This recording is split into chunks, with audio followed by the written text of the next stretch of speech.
Olá, muito boa noite a todos. Estamos nós aqui mais uma vez com o nosso programa Sala da Cidadania. Mais uma edição feita especialmente para você que está conosco nessa noite, você que já está chegando aqui no perfil André Santana no Facebook, para acompanhar mais um tema aí muito interessante que com certeza vai estar agregando muito a você e a sua família nessa noite, muito especialmente.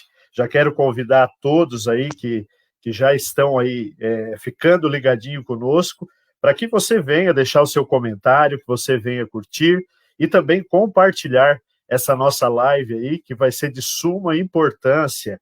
E eu já quero agradecer, né? Agradecer a sua presença, agradecer a você que todas as semanas estão ligadinhos aqui conosco no nosso programa Sala da Cidadania, e eu convido também para que você vá até o nosso canal no YouTube, canal André Santana. Ali você pode estar se inscrevendo, acionando ali o sininho, para sempre que tivermos uma notificação, um novo vídeo no nosso canal, você possa ser ali avisado e possa estar acompanhando também todo o nosso conteúdo. Então, mais uma vez, aqui falando a vocês, André Santana é o nosso canal no YouTube. Você também terá a entrevista dessa noite, desta quarta-feira, e também, assim, acesso a todo o conteúdo que já está lá postado das demais entrevistas que já foram no ar aqui no nosso programa. Hoje, nós temos um convidado muito especial, que aceitou o nosso convite, e eu primeiro vou estar apresentando ele a todos vocês, e depois ele com a palavra aí de saudação. Hoje o nosso entrevistado é o Moisés Brasil Maciel, ele que é nascido em Gravataí, no Rio Grande do Sul, no ano de 1969, casado há 24 anos com Dila Maciel, é o papai do Luiz Fernando e da Ana. Moisés é bacharel em administração de empresas pela Unesc, é bacharel em teologia pela FATIM, é mestre em teologia sistemática pela PUC do Rio Grande do Sul e doutorando em teologia pela também PUC, né, do Rio Grande do Sul.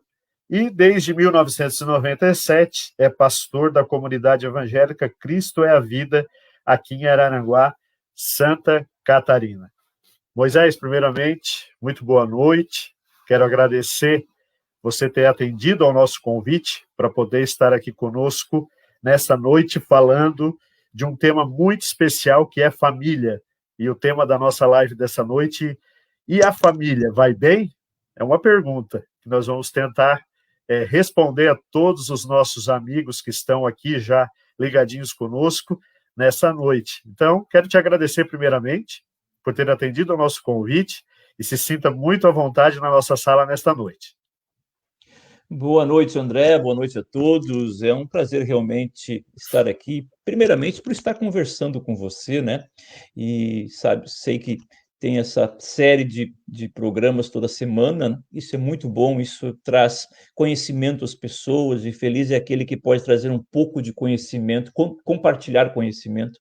E é uma alegria mesmo, um prazer estar com você e com aqueles que estão assistindo e aqueles que também vão assistir, e ainda mais falando sobre família, um assunto até certo ponto polêmico, parece que é fácil, mas também não é.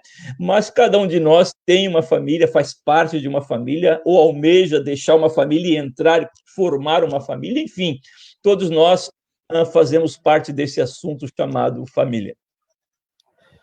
O prazer é todo meu, Moisés. O prazer é todo meu de tê-lo aqui conosco. Vamos dar início, então, ao nosso bate-papo nesta noite, né, e falando, como você já mencionou, sobre esse tema tão importante, esse tema que faz parte, né, fortemente dentro da nossa sociedade, não só da sociedade brasileira, mas mundial. Quando se fala em família, se fala de uma estrutura, se fala de um projeto, né, e a gente sempre ressalta uma frase, que família é o projeto de Deus, né, e a gente tem isso mesmo como um dos projetos mais maravilhosos que Deus teve, né, que foi a constituição da família. Mas a gente também é sabedor, como você já mencionou, de que não é algo tão fácil de falar nos dias atuais ao qual nós estamos vivendo, né? Há muitas distorções, há muitas coisas novas chegando, né? Há muitas situações aonde passam, né, por várias análises, enfim, tantos questionamentos que são levantados também acerca, né, da família no momento. Nós vamos iniciar, né, falando, primeiramente, né, sobre família, a questão da base, né, a família base. A gente sempre ouviu, né, dizer que uma família é constituída por pai, por mãe, né, depois os filhos e, enfim, vovô, vovó, titio, titia. É essa constituição da família que nós conhecemos. Mas é muito importante, né, a gente também está ressaltando, né, dentro dessa questão, o papel que cada um, né, deve desenvolver dentro da família. Então, eu deixo aí um tempo, né, para que você inicie esse nosso bate-papo, falando um pouco, né, para que nós venhamos ter uma base aqui do nosso bate-papo acerca do papel que cada um, né, desses membros da família tem ou teria, né, vamos dizer assim, dentro desse contexto. Pois bem, como eu disse, parece fácil, né, André, mas falar sobre família, ainda que estejamos inseridos dentro de uma família grande, né, como é a família dos nossos avós e bisavós, que eram família de 13 filhos, mais os agregados, né, os que vieram de um ou outro primeiro casamento, e eram famílias grandes. Mas tem um primeiro aspecto que eu gostaria de falar, antes de falar dos papéis, dois aspectos. Primeiro é o aspecto bíblico dentro de um pensamento, como se diz hoje, judaico-cristão, que após a criação do universo por parte de Deus, o ato divino da criação, de trazer à existência aquilo que não existia, algo peculiar a Deus, capacidade de criar algo que não existe. O ser humano cria a partir de algo já criado. Nós criamos o plástico em cima do petróleo, que é algo que existe, e assim por diante. Mas depois de Deus criar, trazer à existência as coisas que não existiam, ele institui uma família de um homem, de um macho e uma mulher, fêmea, e a partir daí Deus abençoa. A família, ela nasce com uma bênção divina, e essa bênção quer dizer o desejo de Deus que as famílias prosperem, que as famílias vivam bem, que as famílias vivam de uma maneira harmoniosa, que as famílias tenham paz. E isso repercute nos nossos dias hoje. Quem não gosta de sentar à volta dos seus, em saúde, em alegria, todo mundo tendo o que comer, o que vestir, aonde trabalhar. Então, esse é um aspecto, como se diz hoje, judaico-cristão, que são quase parecidos, o segmento tanto judaico quanto cristão, com relação à família. Um segundo aspecto, que é um aspecto mais histórico, sociológico e até mesmo antropológico, que a sociedade de uma nação, indiferente da sua cultura, indiferente do seu momento na história, a base desta sociedade é a família. Porque as ideias nascem da família, a maneira de ser do indivíduo começa na família, o caráter de um indivíduo manifesta-se na sociedade. Quando existe o caminho contrário, quando um Estado ou uma forma de governo quer fazer com que dele parta a ideia com relação à família, então isso vai ter um momento de tensão, de turbulência. Por quê? Porque a família, numa frase muito conhecida, é a célula máter, a célula mãe, a célula na qual se desenvolve todo o segmento social. Então, a família, tanto na questão religiosa, como na questão antropológica, sociológica e também a questão histórica, a família ela tem uma relevância muito grande, porque da formação da família, ela desenvolve os demais aspectos da sociedade. Conforme o indivíduo é educado na sua família, ele vai manifestar na escola, vai manifestar no trabalho, também vai manifestar a forma que ele interage com as outras famílias, enfim. Então, a família, eu digo que é um bem necessário. Eu não digo que a família é um mal necessário. Muitas pessoas argumentam que a família é um mal, como o próprio Karl Marx, no Manifesto Comunista, ele dizia que a família é a base da burguesia e a primeira forma de opressão é o próprio pai. Então, a base do marxismo, do pensamento marxismo, é anular a família. Mas não vamos entrar no detalhe político, mas então, tanto na questão religiosa como na questão histórica, a família é algo necessário para a manutenção de uma nação, de uma cidade, de uma tribo, de uma colônia, enfim, a família é algo necessário nos nossos dias.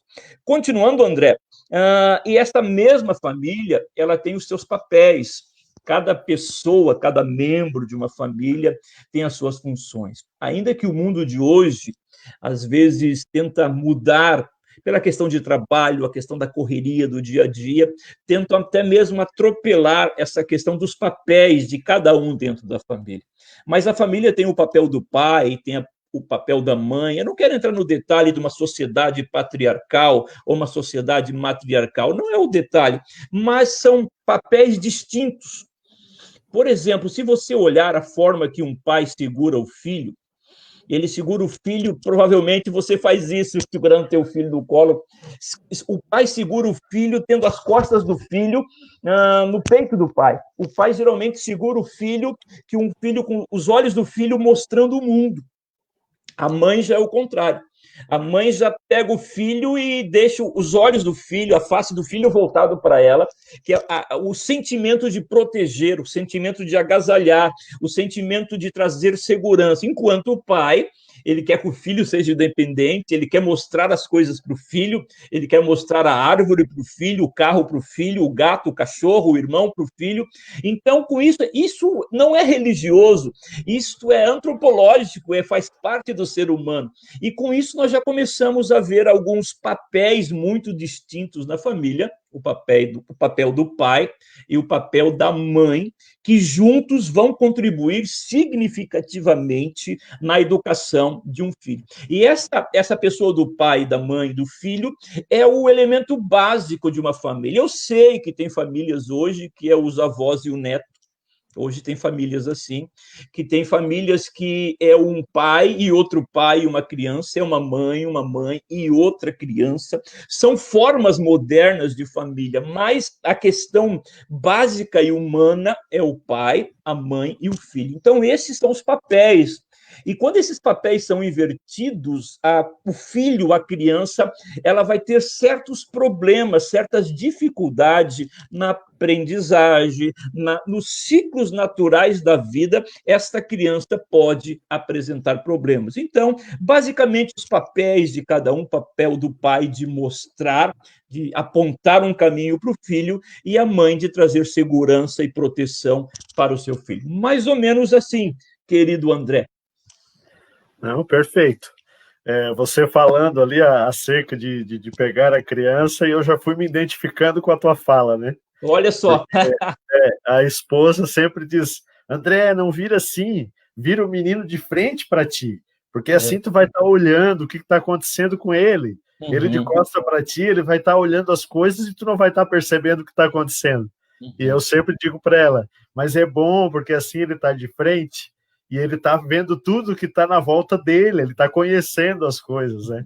Achei muito interessante, porque me identifiquei com a tua fala. Isso, é interessante, André, que não somente você, mas eu também, os outros pais fazem a mesma coisa, indiferente da religião da pessoa, da cultura, da posição social. O pai sempre pega o filho e aquilo lá é a montanha, a árvore, aquilo ali é o carro, aquilo ali é a água, o mar, a serra. E a mãe não, a mãe sempre quer abraçar. E isso é em toda a história da humanidade, indiferente de ser um governo patriarcal ou matriarcal, mas isso é nato do ser humano, como você, como posso te chamar de marinheiro de primeira viagem, né? Sim. Geralmente, o primeiro filho é que todo mundo está... Tipo assim, tá todo mundo dentro do laboratório com o primeiro filho, né? O segundo filho já tem um certo conhecimento empírico e já começa a coisa. O terceiro filho fica no piloto automático, embora são seres humanos completamente diferentes, né? Mas o pai tem essa questão de trazer uma identidade, um destino, e a mãe a questão de gerar no filho confiança, segurança e assim por diante. Perfeito. Moisés, a gente tem visto, né, aí nos noticiários, e a gente tem acompanhado tanta coisa que tem acontecido, né, com as famílias, com essa instituição, e a gente tem muitos desafios que estão chegando, né, até ela. Não sei, né, é bem provável, né, que você tenha algumas situações para citar para a gente, né, desses desafios ao qual a família está passando nessa atualidade que nós estamos vivendo, né?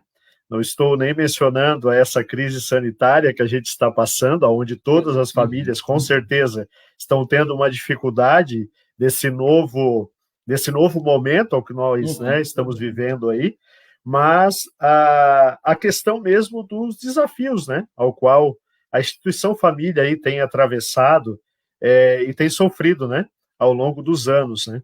Então, por favor. Bom, esse que tu falou da pandemia é o momento que está se vivendo.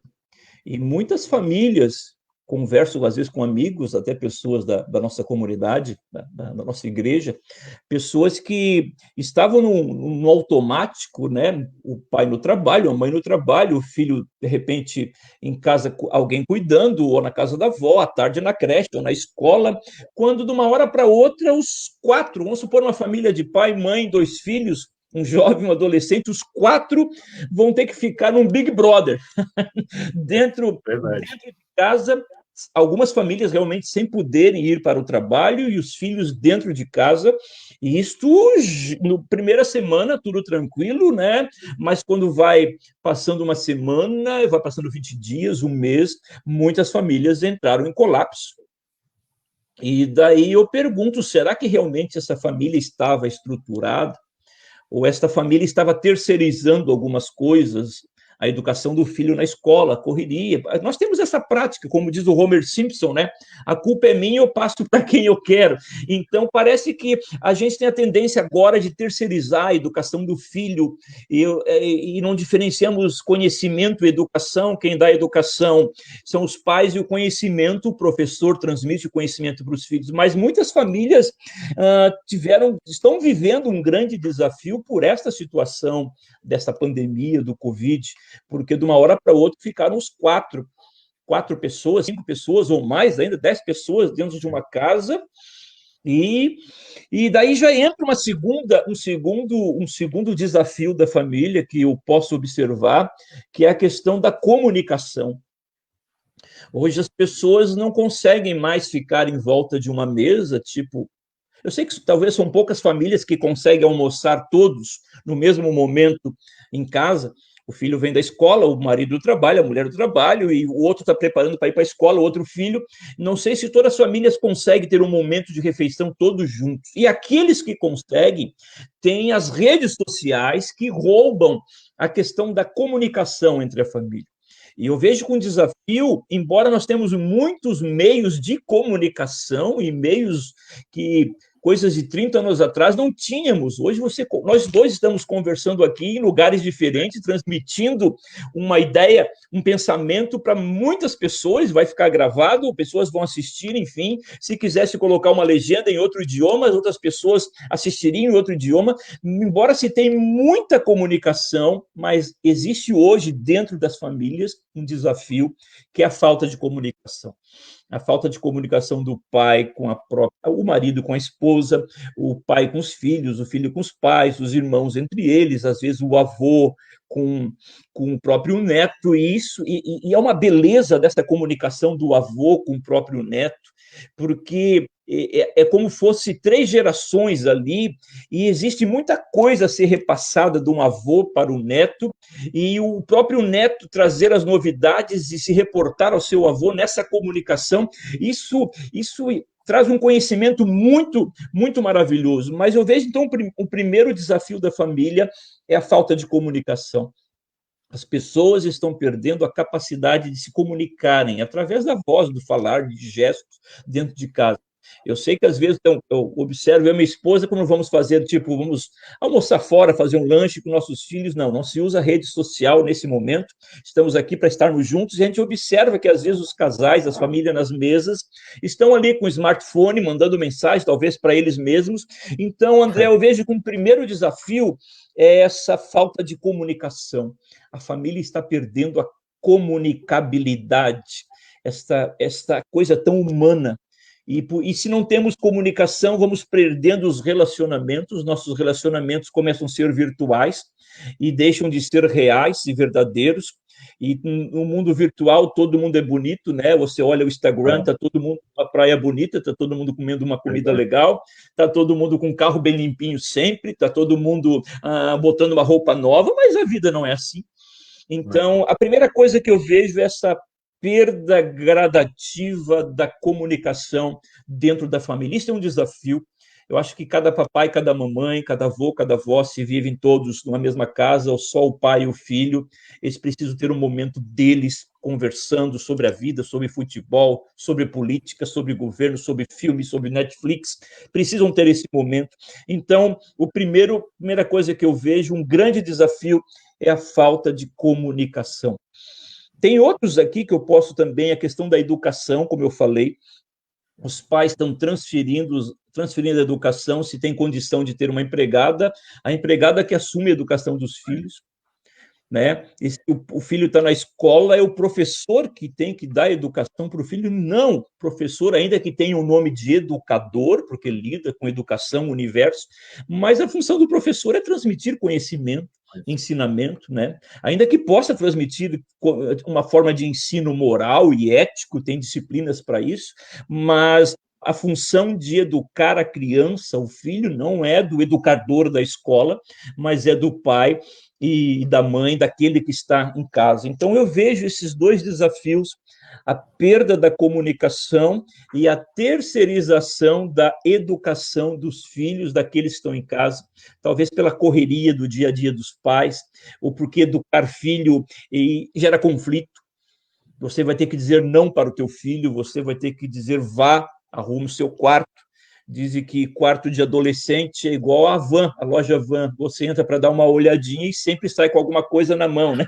Sempre acaba levando alguma coisa. Eu tenho um filho de 20 anos e uma adolescente de 15 anos e são completamente diferentes um do outro, mas a educação tem que dizer não, tem que dizer você não pode fazer isso, você tem que voltar atrás, tem que se acertar, mas a grande maioria está terceirizando. Então, são dois desafios que eu levanto, existem outros, é a questão da comunicação que está se esvaindo e a terceirização dos papéis dos pais está sendo repassado para uma terceira pessoa e a criança, o filho, ele vai ter problema, alguma discrepância na sua continuidade da própria vida. Ô Moisés, mediante, né, essas duas situações que tu levantou, dentre outras, né, que a gente vê, outras debilidades, né, que a gente vê, outros desafios ao qual a família está passando, será que a gente pode estar usando isso também para justificar, por exemplo, esse discurso antifamília que a gente está vendo aí também? Será que essas questões levaram para com que esse discurso se tornasse cada dia, vamos dizer assim, mais inflamado, mais notório, mais presente dentro da nossa sociedade? Essa questão de um discurso antifamília é muito semelhante a acidente aéreo, acidente de avião. Um avião não cai por um problema. É uma sequência de problemas, de falhas técnicas, de falhas mecânicas e até mesmo de falhas humanas que levam um avião a cair, e uma fatalidade, um acidente aéreo.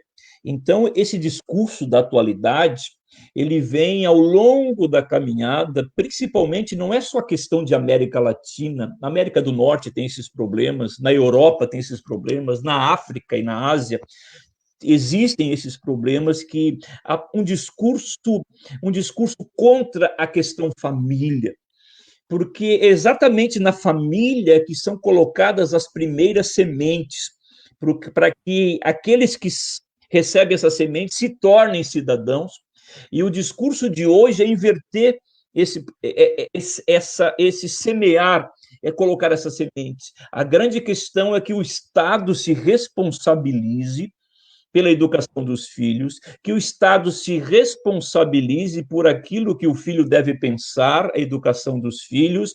Isso é algo completo, nunca deu certo.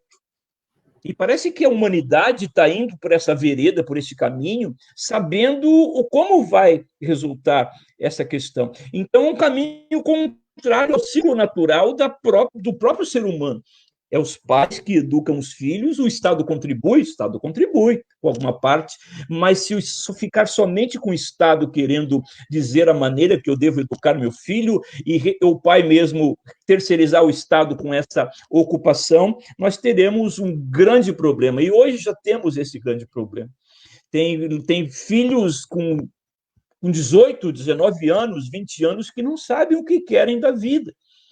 Existem pessoas com 30 anos de idade, 30 anos, não estou falando de adolescente, de um jovem, que hoje não sabem o que querem da vida. E estão num curso superior, já é o quinto curso superior que estamos, já de repente é o 28º emprego que está, exatamente por perderem as questões familiares, porque é o pai que coloca uma identidade e um destino no filho. Então, esse discurso de hoje, ele sempre vai ter uma roupagem nova, sempre vai ter alguém que levanta uma bandeira contra a família, isso não é de hoje. Mas todos esses movimentos que se levantaram contra a família, você olhar o próprio Império Romano, ele desmontou, o próprio Império Grego desmontou, o próprio nazismo também desmontou, o próprio fascismo também desmontou, o próprio marxismo também desmontou, porque o Estado ditava as regras como deveriam viver as famílias, e é um caminho contrário à caminhada da humanidade, e isto ele vai se autodestruir. Tem um pastor muito conhecido no Brasil que ele disse: destruir a família, a sociedade se desmonta. Se você destruir a família, seja através de um discurso ou um argumento muito forte, destruindo a família, desvalorizando a família, mais cedo ou mais tarde, esta sociedade que se levanta contra a questão família, ela vai se dissolver, ela vai ruir, como a própria história nos mostra muitos exemplos que um discurso que se levanta contra a família, depois tornado prático, ele lá na frente vai gerar um problema muito, muito grande mesmo. E daí a gente pode dizer que você mencionou aí algumas situações que nós estamos vivenciando, né? Que a gente está vivenciando aí, que está acontecendo com a família. Na minha opinião, e eu acredito que também na sua, é a instituição mais importante, né? É a base de todo ser humano, o quanto é bom a gente viver em família, o quanto é bom a gente ter, né, a presença das figuras dentro da família. Isso nos ensina, isso faz com que a gente agregue muito para a nossa trajetória de vida, né?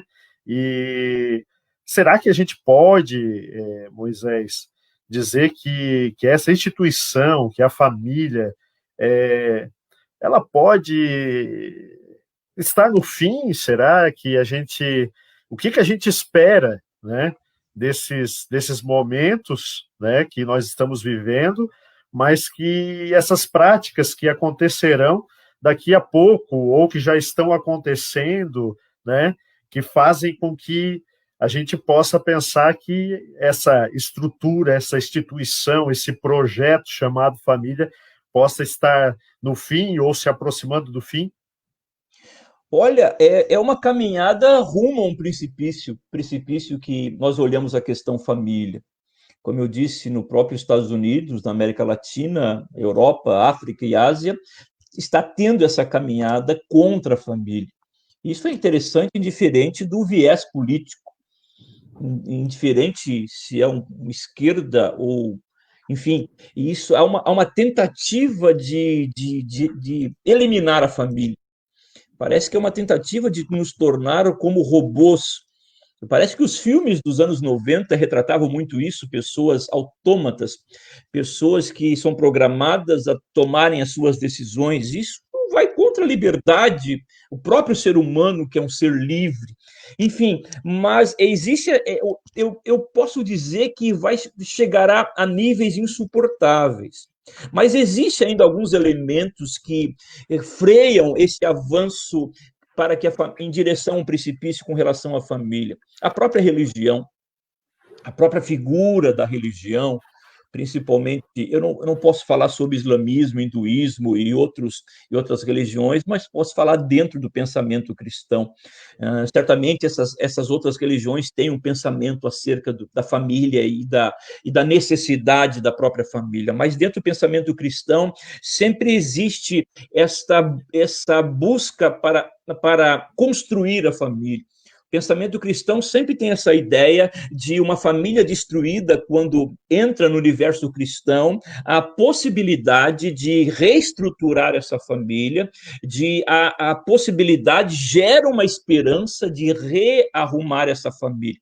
Então eu vejo que o pensamento cristão, a doutrina cristã, muitos chamam de dogmatismo, ou fundamento cristão, ele ainda atrasa esse avanço da caminhada da família em direção ao precipício. Então, o pensamento cristão, ele ainda mantém algumas bases da família, a necessidade da família estar em volta de uma mesa, com os filhos, ou comendo uma macarronada, um ovo frito, um café preto com pão d'água, não importa, um churrasco ou uma maionese, mas o pensamento cristão ainda traz isso, de estar a família reunida e também a família estar na igreja, ou seja, na igreja católica ou na igreja protestante. O pensamento cristão ainda ele é uma barreira ao avanço dessa desfragmentação da própria família. Então, eu vejo que a família está caminhando, eu não vou dizer em direção a um fim, que eu posso ser muito violento com isso, mas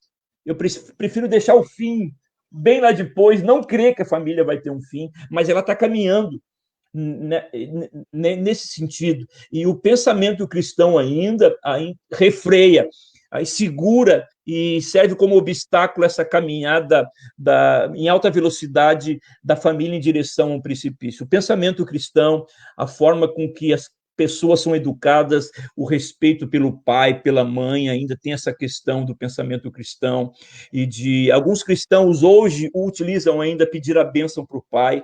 Na minha casa, meus filhos, antes de dormir, pedem a bênção, e para que cresçam abençoados, para que cresçam saudáveis, quando alguém pede que o pai abençoe, pai, a sua bênção, que Deus te abençoe, meu filho. Enfim, André, eu vejo que o pensamento cristão, ele ainda segura as rédeas, o volante da família, para que a família não venha se chocar numa parede e se despedaçar. Eu vejo que o pensamento cristão ainda segura muito disso. Perfeito. É aquilo que eu estava comentando, né, anteriormente contigo. Se a gente chegar, né, a ter o fim, né, da família, será algo muito complicado, né? E eu Exatamente. acho que se perde toda a estrutura, né? Se perde toda a estrutura. Se eu não tivesse o Joaquim, não tivesse a Ivonete como base, né, que são os meus pais, né? Enfim, que se não tivesse os meus avós, tanto materno quanto paterno, porque a gente aprende, né? Com Ou até mesmo todos. um irmão mais velho, às vezes, não está o pai, não, mas tem um irmão mais velho, tem o próprio avô também, né? Exato, exatamente. Eu acho que a gente perde o chão, né? A gente perde o chão sem essas pessoas, sem esse sistema, se eu posso citar assim, né? E claro, não só falando de figuras, mas trazendo questão de valores, né? Questão de princípios, né? Enfim, tantas e tantas coisas que a família agrega, né? E faz com que venha contribuir para a nossa trajetória de vida, para que a gente obtenha sucesso, né? Para que se torne um cidadão de bem, enfim, tantas e tantas outras coisas, né? Mas a gente também vê, né, que há uma desconstrução, né? A gente já mencionasse aqui, né, acerca de que não acredita que seja o fim da família, né? Não vamos usar esse termo tão forte, né? Isso. Mas a gente vê que a família ela está passando, né, por uma desconstrução através de algumas consequências ao qual, né, nós estamos sendo acometidos. A gente sabe que tem influência de mídia, a gente sabe que tem influência até da própria educação, né? Educação, eu digo, educação escola, né? Aquilo que as crianças, que os adolescentes estão tendo contato dentro das escolas. Enfim, são várias as consequências, né? Os elos de amizade ao qual os filhos estão tendo, que às vezes fogem, né, do olhar dos pais, enfim, tantas e tantas coisas que estão desconstruindo a família, né? Você como pastor, de igreja, né, pastor de uma comunidade, você vivencia vários casos, né? Penso eu, tem tido, né, contato com vários casos e várias consequências, né, de famílias que estavam caminhando para a destruição, né, ou, enfim, ou já estavam, né, dentro dessa desconstrução, né, e muitas delas até mesmo, por exemplo, separação de pai e de mãe, né, problema do filho com o pai, né, a questão da intolerância, enfim, tantas e tantas coisas que geram, né, essa situação.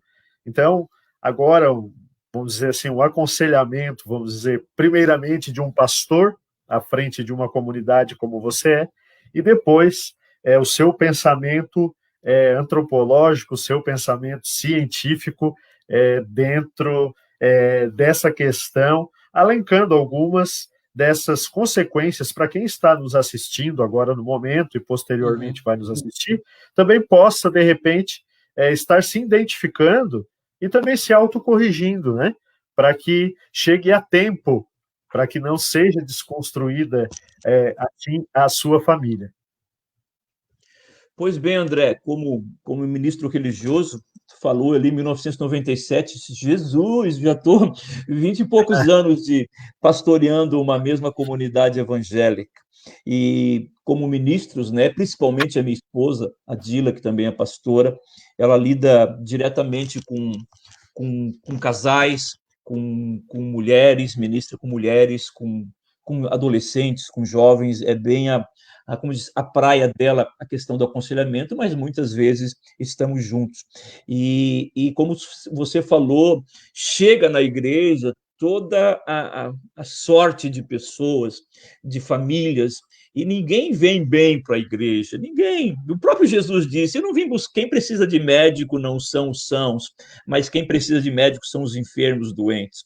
E igreja é lugar de entrada de pessoas que precisam de ajuda. Às vezes as pessoas criticam, fulano de tal fez um monte de coisa e agora está ali de Bíblia na mão. Exatamente isso. O Evangelho tem essa capacidade, essa possibilidade, essa oportunidade de restaurar as pessoas e apresentá-lo novamente para uma sociedade. E a gente costuma ver muitas situações de famílias, principalmente divórcio, casamentos à beira de um divórcio. E a gente sempre sabe que no meio do divórcio, a vítima maior de um divórcio são os filhos. Se perguntar para os filhos, ainda que o pai queira, a mãe queira, mas se perguntar para os filhos se eles querem ver os pais separados, de maneira alguma, isso gera sequelas profundas no coração da criança, do adolescente, do jovem, e isso aporta na igreja casamentos à beira de um divórcio. Também aparecem pessoas que dentro da família temos problemas com drogas, seja o alcoolismo, seja outros tipos de drogas, e pessoas realmente dependentes. Isso aparece na igreja e é uma realidade que parece que a gente não quer ver, e é um grande problema, é um câncer hoje dentro das famílias, a questão das drogas, e isso destrói as famílias. Se um filho é usuário de droga, ou esposo, ou a esposa, isso vai gerando insegurança dentro de casa, a ponto de chavearem as portas, guardarem as coisas de valores dentro de casa para que o filho ou o marido não venda venda o carro, a moto, a televisão, o celular por trocar por droga. Então, essa questão, isso aporta na igreja também, a questão da violência doméstica, também é muito forte, as pessoas veem porque ninguém fala de violência doméstica, que está sendo vítima de violência em casa, mas isso também chega na igreja, isso é um grande problema nas famílias, pessoas que são vítimas de violência doméstica, de brigas dentro de casa. Novamente os filhos crescem no meio dos gritos, do espancamento, questões também de abuso sexual, que a gente acha que só acontece nas periferias, isso acontece em todas as classes sociais, crianças sendo vítimas de abuso sexual. A criança que é vítima de um abuso sexual, o trauma dela, se não for realmente uma regeneração por parte de Deus, ele vai carregar isso na vida toda, e geralmente aquele que sofreu abuso, quando não é tratado, regenerado, certamente ele vai ter problemas na sua vida sexual. no seu relacionamento sexual. Então, André, esse tipo de coisa chega muito na igreja, dentro do arraial cristão. Isso chega na mesa do pastor, na mesa do aconselhamento, e qual é a forma que se lida com isso? Com os preceitos bíblicos, tendo em mente que a Bíblia é o manual do ser humano. Se você compra um eletrodoméstico, um celular, está ali o manual, como se diz, o manual, a voltagem deve ser ligado, a forma de ligar, o botão de ligar. Então, a Bíblia Sagrada é o manual ao ser humano.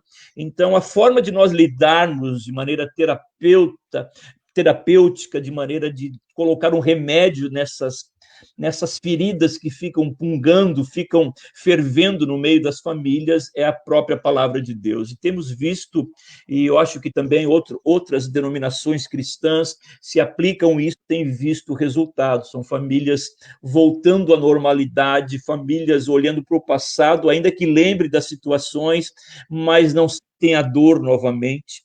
E porque o evangelho tem esse poder de trazer cura, cicatrizar. Ele não faz com que alguém esqueça o que viveu, mas lembre sem culpa, lembra sem medo, sem remorso, sem angústia, sem desejo de vingança.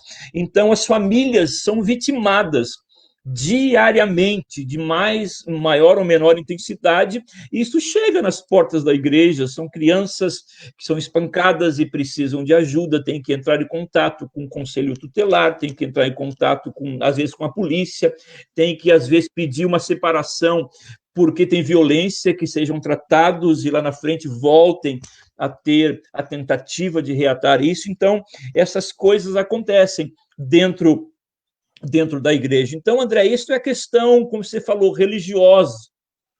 Mas, infelizmente, temos um outro lado, como você falou, a questão antropológica. Tem um pensador chamado, esqueci o nome dele, que é o pai do desconstrutivismo, é o Derrida, eu acho que é Derrida o nome dele, Jacques Derrida. É o pai do desconstrutivismo, muito utilizado na pedagogia. Você desconstruir um texto, você ter uma nova interpretação de alguma coisa, só que isso não fica só no ambiente do ensino da educação.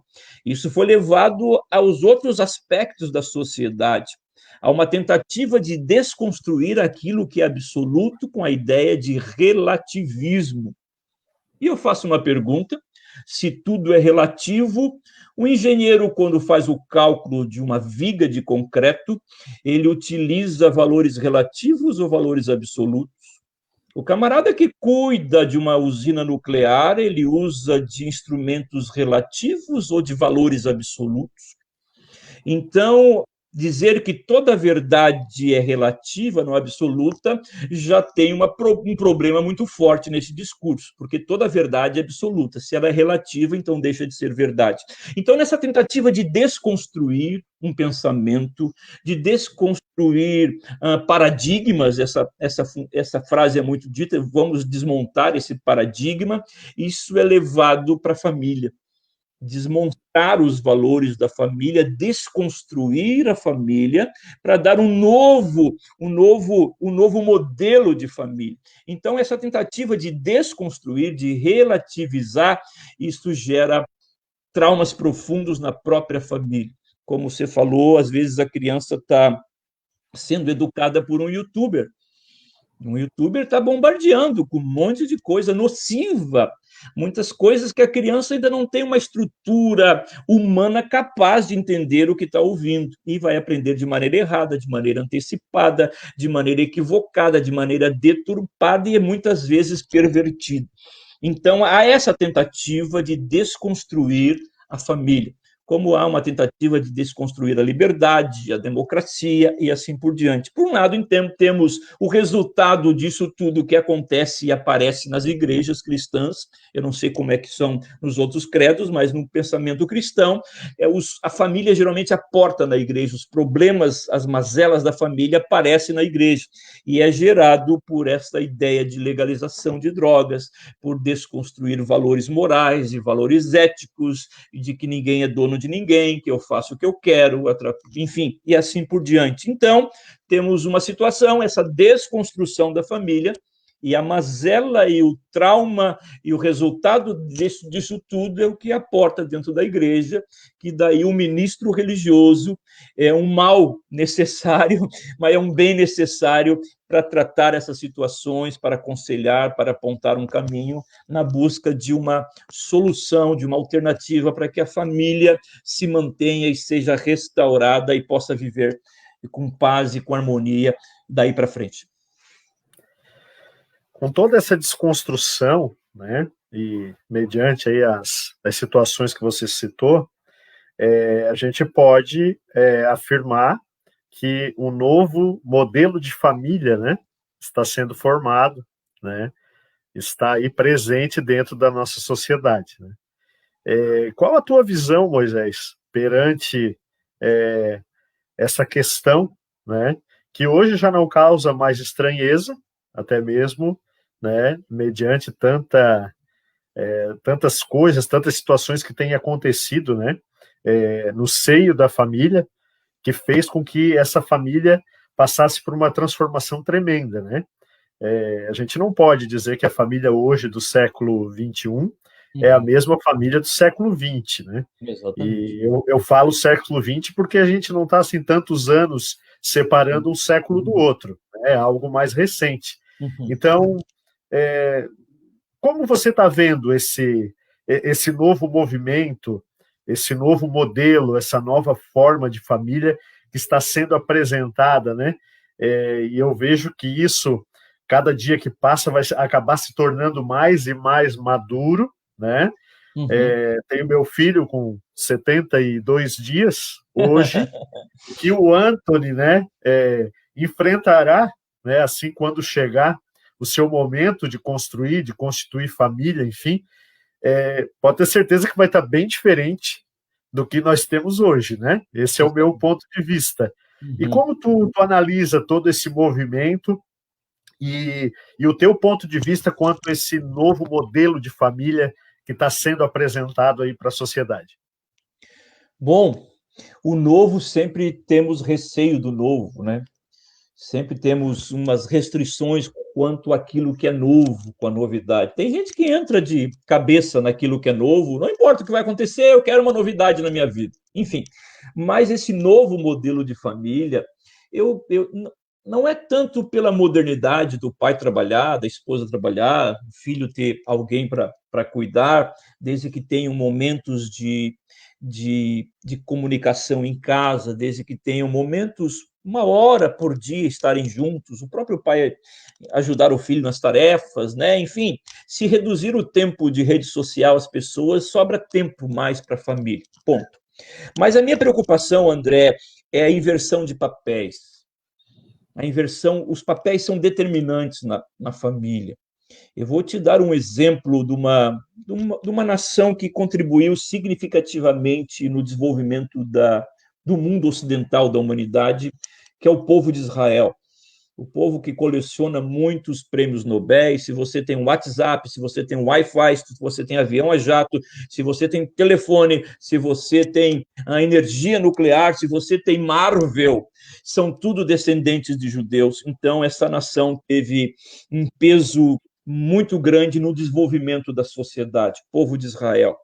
E eles têm uma certa cultura até os dias de hoje. Se você vai na casa de uma família judaica, de judeus israelenses, eles dizem assim: eu vou te apresentar o Isaac, advogado, e a Ana, que é engenheira. E daí você pensa assim: bom, o filho dele tem 20 e poucos anos e a filha 30 e poucos anos. E quando eles chegam na sala de estar, o menino tem 7 anos e a menina tem 12 anos. Desde pequeno, o pai coloca na mente do filho a identidade dele, quem ele é e o destino do próprio filho. E a minha preocupação é isso, porque tempos atrás, século XX, um pouquinho mais atrás, os pais faziam isso com os filhos. Meu filho vai ser isso. A própria Alemanha, geralmente os nomes alemães têm uma função, né? Como Hausmann, o homem da casa, o homem que cuida da casa. Parece que Becker é padeiro e assim por diante. Recebi o nome na função que eles haveriam de exercer. E eu com o passar do tempo, estas coisas estão perdendo esses papéis determinantes na formação do indivíduo. Então, um dos meus medos quanto ao novo modelo de família é que a mãe deixe de exercer o papel de mãe e o pai deixe de exercer o papel do pai. Porque se a família hoje tem um filho, e antigamente tinha 13 filhos, como a minha avó, e a tua bisavó teve 13 filhos, hoje eu vou diminuindo, eu tenho 2 filhos, eu não sei se você vai para o segundo filho, está no primeiro filho, enfim, está enxugando o número de pessoas de uma família. Isso pode ser preocupante, que isso vai ter menos jovens. Isso vai, uma nação que pensa desse jeito, que pratica isso, vai envelhecer mais rápido, terá menos jovens. Pois bem, mas a minha preocupação não é isso, mas é que perca-se os papéis do pai e da mãe dentro de casa, porque isso é determinante na formação de um filho, e se é determinante na formação de um filho, é determinante na formação de um cidadão, de uma pessoa dentro de uma sociedade. E se essa pessoa tem problemas quanto a ele mesmo, quem ele é e para onde ele vai dentro de uma sociedade, essa sociedade vai entrar em colapso. Então, minha preocupação com esse novo modelo de família é que percam-se esses papéis, a função do pai, a função da mãe e a pessoa do filho, a identificação de quem é quem dentro de casa. Porque se a criança não sabe quem é o pai, quem é a mãe dentro de casa, aquele que tem autoridade sobre eles, ele vai ter problema com autoridade fora de casa. Ele vai ter problema com autoridade no trabalho, ele vai ter problema com o gerente, vai ter problema com a professora, ele vai ter problema com o guarda de trânsito. Então, essa é a minha preocupação. Que se perca os papéis, o reconhecimento, a identificação dos papéis dentro de casa, porque são esses papéis muito bem definidos que contribuem diretamente para a formação do caráter, da índole de uma criança, de um adolescente, de um jovem e de um ser adulto pronto para viver num ambiente social. Então, minha preocupação é essa, que se perca nesse novo modelo de família, e já se está se perdendo, a figura do pai e a figura da mãe, que são determinantes na formação de um indivíduo. Perfeito. Já estamos aqui há quase 1 hora já nesse nosso bate-papo. Passou rápido. Quando é bom, passa rápido, viu? Passou muito rápido. É um conteúdo muito gostoso da gente estar falando, né? Falar sobre família. Isso instiga a gente a falar bastante, né? E ainda mais usando a sua fala aí, uma fala de aconselhamento, a cada tópico que nós discorremos aqui nessa noite, né? A gente também pôde pegar uma palavra de aconselhamento aí, que você deixou a todos nós, a todas as pessoas que estão nos acompanhando agora ao vivo, né? E também aqueles que vão nos acompanhar posteriormente. Já peço, né, a todos que estão nos assistindo, que você venha compartilhar essa live.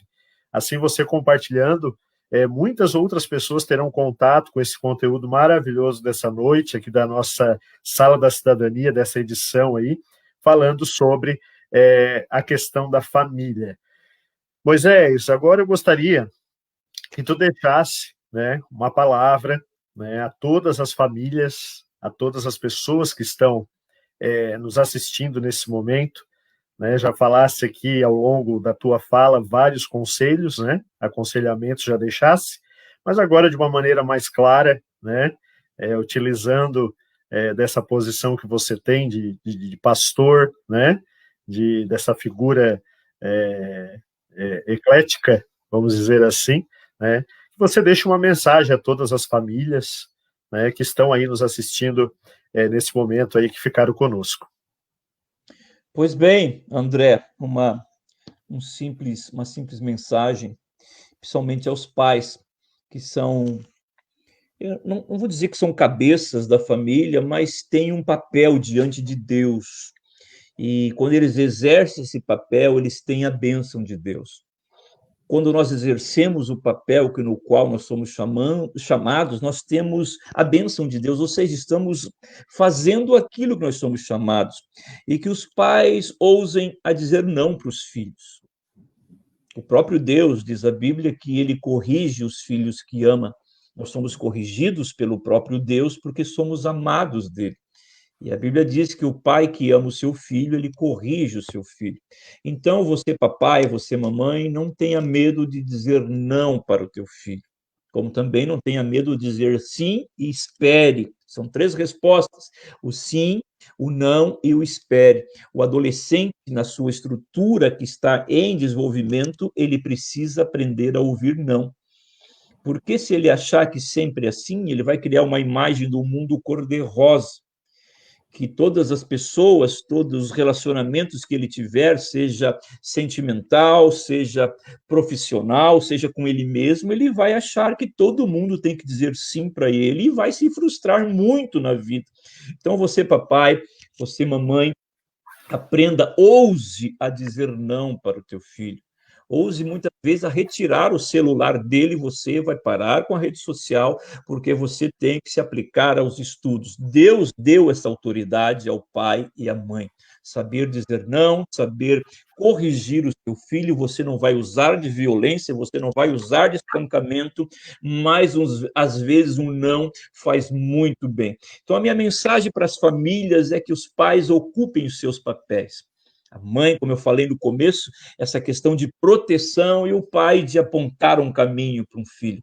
Diga para o teu filho, se ele está com dificuldade na escola, meu filho, vamos lá, levante a cabeça. Eu sei que na escola tem crianças mais inteligentes do que você, tem meninas mais bonitas do que você, mas você é a minha princesa, você é meu filho, você é meu campeão. Vamos lá, levante a cabeça que Deus vai te abençoar. Como de repente no primeiro emprego, a mesma coisa, essa palavra de afirmação que os pais também precisam ter em seus lábios. Vá, meu filho, que Deus vai te abençoar, Deus vai te dar condição, você está estudando por esse concurso, então estude, que Deus vai te dar a capacidade de você armazenar o conhecimento que você está obtendo para aplicar na hora do concurso. Vá lá, minha filha, Deus vai te abençoar. Enfim, os pais, além de saber disciplinar os seus filhos, precisam também ter em seus lábios uma palavra de bênção para os filhos. O próprio Deus disse com relação ao seu filho Jesus Cristo: este é o meu filho amado, que no qual eu tenho prazer, tenho alegria nele. Papai, mamãe, seu filho precisa ouvir, sua filha precisa ouvir que você tem alegria, tem prazer de estar com ele. Muitas vezes você olha um adolescente rebelde, uma menina rebelde, como se chama, eu não gosto dessa palavra de rebeldia.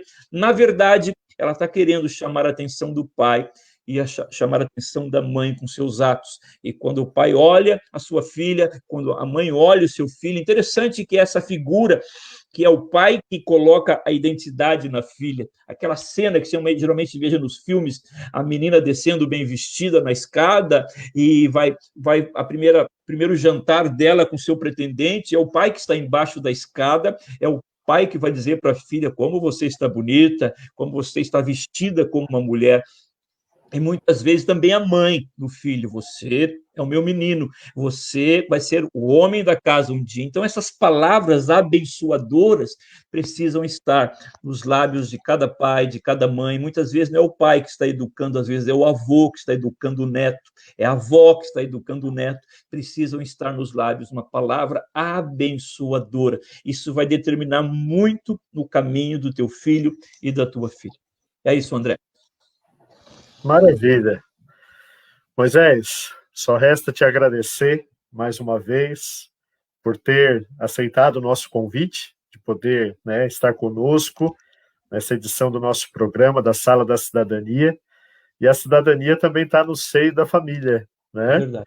A cidadania também está presente na família, né?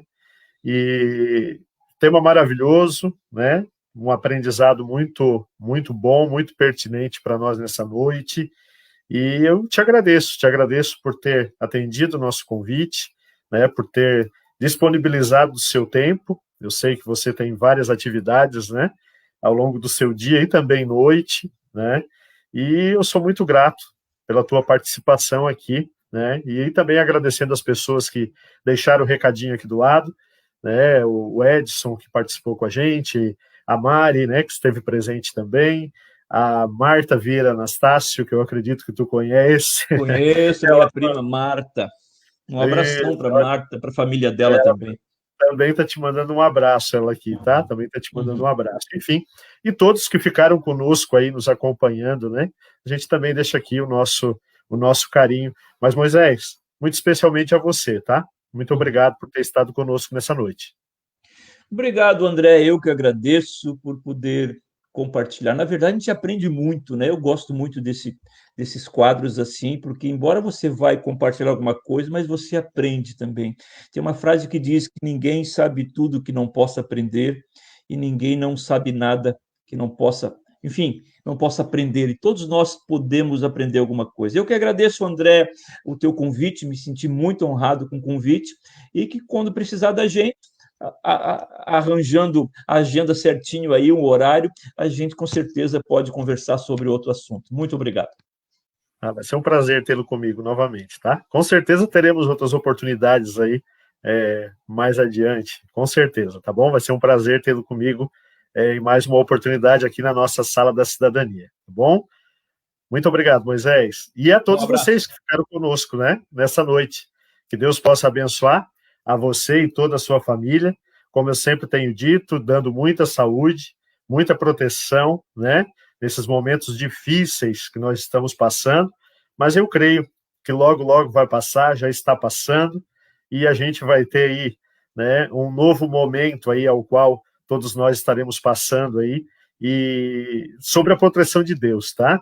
Que Deus abençoe a vida de cada um de você que esteve conosco, nos acompanhando. Não esqueça ali de deixar, né, o seu like ali, né, a sua curtida, deixar o seu comentário posteriormente quando você for assistir, né, essa nossa live, e também compartilhando para que possa chegar a mais pessoas. Também no nosso canal do YouTube, André Santana, você pode estar se inscrevendo e tendo acesso não somente a essa entrevista desta noite, mas também a todo o conteúdo que lá já está postado das entrevistas anteriores. Na próxima semana, querendo Deus, nós estaremos de volta para mais uma edição do programa Sala da Cidadania, ao qual eu espero que você esteja conosco aqui, falando sobre algum tema da atualidade e com certeza que estará agregando a sua vida. Um forte abraço a todos, queridos, um beijo enorme no seu coração e até a próxima oportunidade, querendo Deus.